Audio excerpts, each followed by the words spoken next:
Meus amigos, hoje vamos falar de um tema que a imprensa mundial quase nunca toca, o lado podre, sangrento e desumano do comunismo.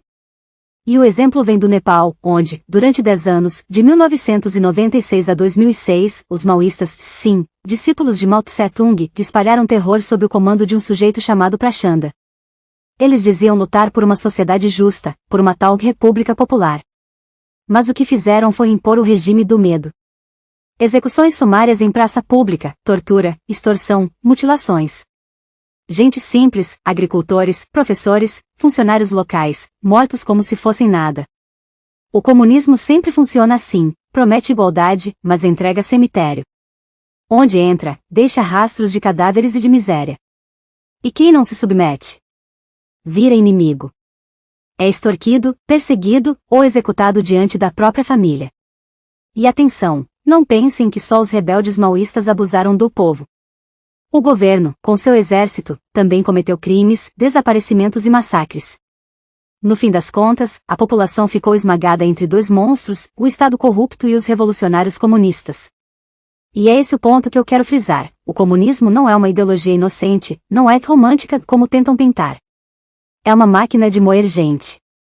Foi assim na China, em Cuba, na União Soviética, e foi assim no Nepal.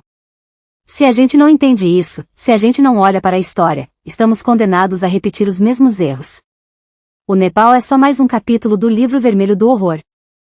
De um lado, os impérios coloniais que invadiram terras estrangeiras, exploraram recursos e subjugaram povos.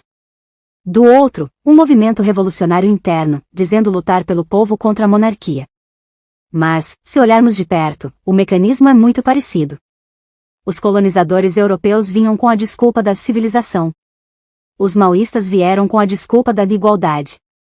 Só que, no fim, o que se impôs foi sempre a mesma coisa: medo, opressão e violência. A diferença é que, no Nepal, não foi um invasor estrangeiro a dominar. Foram os próprios nepaleses, armados com uma ideologia importada da China, a virar-se contra os vizinhos, os colegas, os familiares. Foi um imperialismo ideológico, que colonizou a mente e o coração de um povo inteiro. E é aqui que a coisa fica ainda mais cruel. Quando um império vem de fora, há sempre a esperança de se libertar do invasor. Mas quando o império vem de dentro, disfarçado de luta popular, a guerra é contra o próprio corpo da nação. E isso deixa cicatrizes ainda mais profundas. É por isso que muitos estudiosos chamam o comunismo de imperialismo vermelho. Porque, apesar de se apresentar como anticolonial, ele impõe a mesma lógica de dominação e destruição, só que em nome de uma utopia que nunca chega. No fim, tanto o imperialismo europeu como o maoísta no Nepal provaram a mesma coisa: quando uma ideologia ou um império promete salvar o povo à força, o resultado é sempre o mesmo: sangue, medo e silêncio.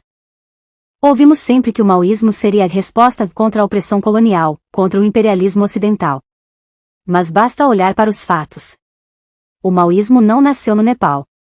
Ele foi importado diretamente da China, como um pacote ideológico pronto, que ignorava a história, a cultura e as tradições locais.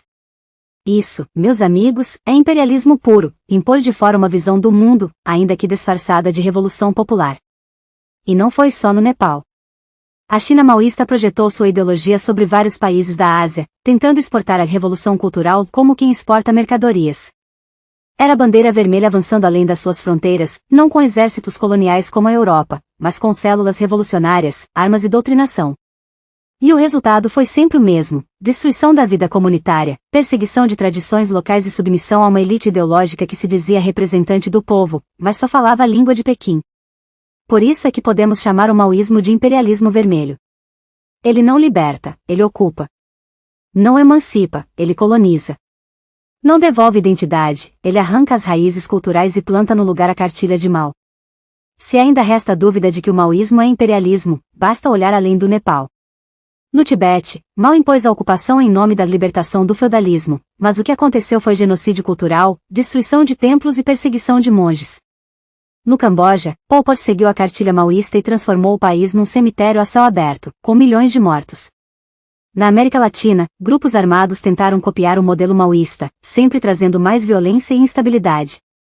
Ou seja, a exportação do maoísmo foi uma forma de colonização ideológica. Não se trata de libertação, mas de impor a mesma bandeira vermelha em diferentes povos, culturas e tradições. Isso, meus amigos, é imperialismo. Só que pintado de vermelho.